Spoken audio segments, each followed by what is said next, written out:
Olá! Hoje a gente vai analisar um ponto de vista bem específico sobre como médicas podem, ou deveriam, equilibrar a carreira com a vida familiar que desejam. É importante dizer que toda essa nossa análise se baseia num material de origem que apresenta uma visão bem particular e detalhada sobre esse assunto. Bom, para a gente entender toda a lógica que vem a seguir, é preciso começar por aqui, por essa frase. Segundo a fonte, essa é a base de tudo. É o valor fundamental que vai moldar todos os conselhos e todas as opiniões. Essa visão de uma família ideal é o critério principal para cada escolha de carreira. E o nosso roteiro vai ser este aqui. A gente vai quebrar o argumento passo a passo. Primeiro, vamos entender o que seria essa família ideal. Depois, vamos ver quais carreiras a fonte diz para evitar e, claro, quais ela recomenda. Daí, a gente mergulha num caso bem específico, o da anestesiologia. E no final, fechamos com a mensagem central sobre o que é, no fundo, uma questão de prioridades. Então vamos começar pelo começo, né? O ponto de partida de todo esse raciocínio é uma imagem muito clara, muito específica do que seria essa vida familiar ideal com uma mãe presente. E o que chama a atenção aqui são os detalhes, sabe? A fonte não fala de um jeito vago. A prioridade é bem concreta. É tomar café da manhã com a família, estar lá para levar as crianças nas atividades da tarde e no fim do dia todo mundo se reunir. São esses momentos que viram a régua para medir se uma especialidade médica serve ou não. Ok, com essa base bem definida, vamos ver como isso se transforma em conselhos práticos. A próxima parte detalha exatamente os tipos de trabalho e as especialidades que, na visão da fonte, uma mulher que busca essa vida familiar deveria passar longe. O primeiro grande vilão, segundo essa perspectiva, são as especialidades que dependem demais de plantão.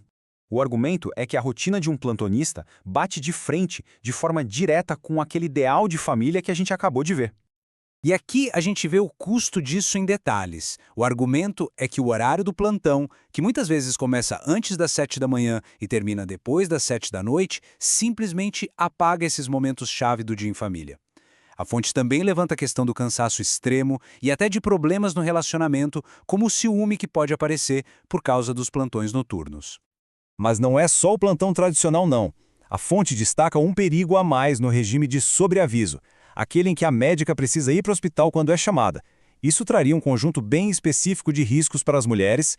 Olha só, o ponto aqui é totalmente sobre segurança pessoal.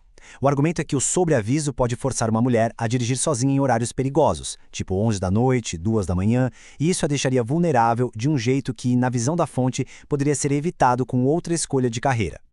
Vamos para a próxima categoria a ser evitada, as áreas cirúrgicas, que são muito imprevisíveis. A fonte dá como exemplo a cirurgia cardíaca, a neurocirurgia e a oncologia cirúrgica.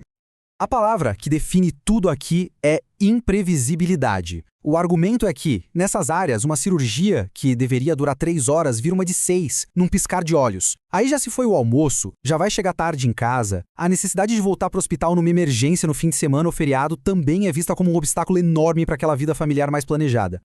E para fechar a lista de carreiras a evitar, segundo a fonte, estão os empregos onde a médica é uma funcionária e não a dona do próprio negócio. O centro de tudo aqui é a autonomia.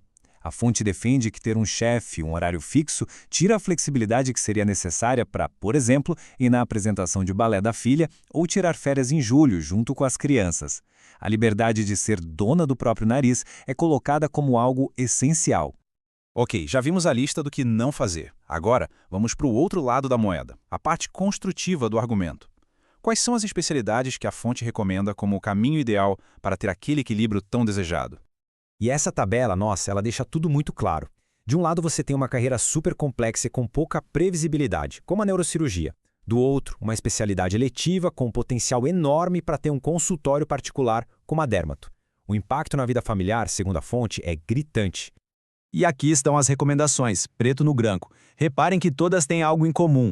São especialidades que abrem a porta para ter o próprio consultório, dando à médica controle total sobre a própria agenda. Fazer essa escolha é, sem dúvida, uma das decisões mais importantes na carreira médica, e se preparar bem para a residência desejada é um passo gigante.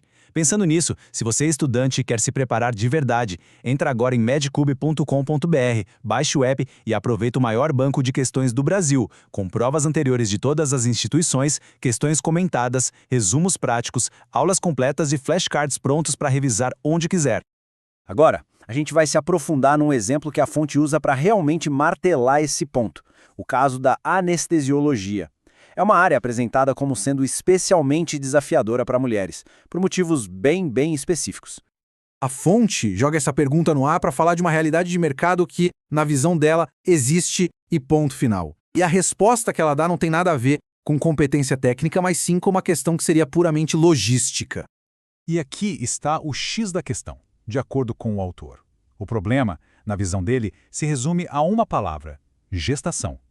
É a gravidez e tudo que vem com ela que supostamente transforma a contratação de uma mulher numa grande complicação para a dinâmica de um grupo de anestesistas.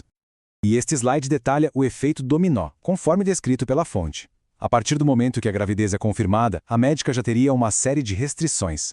Não poderia usar certos gases, teria que evitar radiação, não seria ideal que cuidasse de pacientes muito graves. Isso tudo somado às restrições de esforço físico e, claro, à licença maternidade, criaria o que a fonte chama de buracos na escala e um problema logístico e financeiro para o resto do grupo. Essa frase aqui resume de um jeito bem direto, sem rodeios, a conclusão da fonte sobre o assunto. Ele basicamente afirma que, olhando de um ponto de vista puramente prático de um grupo de anestesia, a possibilidade de uma gravidez faz com que contratar um homem seja a escolha mais simples e segura. E agora a gente chega no fechamento da análise. É aqui que a fonte amarra todas as pontas, com uma mensagem final sobre a importância de fazer escolhas conscientes baseadas em prioridades muito bem definidas. E para ilustrar bem essa filosofia, o autor usa o próprio casamento como o grande exemplo. Ele se coloca no papel daquele que encara a rotina mais pesada e imprevisível, enquanto a esposa dele, que é endocrinologista e tem o próprio consultório, tem a flexibilidade para ser o que ele chama de uma mãe muito presente. Esse exemplo prático é a personificação de todo o argumento dele. E a gente termina com essa provocação. Essa perspectiva toda que foi apresentada é sobre otimizar uma carreira para um estilo de vida ou é sobre reforçar um papel social que já existe há muito tempo? Fica aí uma questão para refletir que resume bem a tensão central de todo o material que a gente analisou hoje.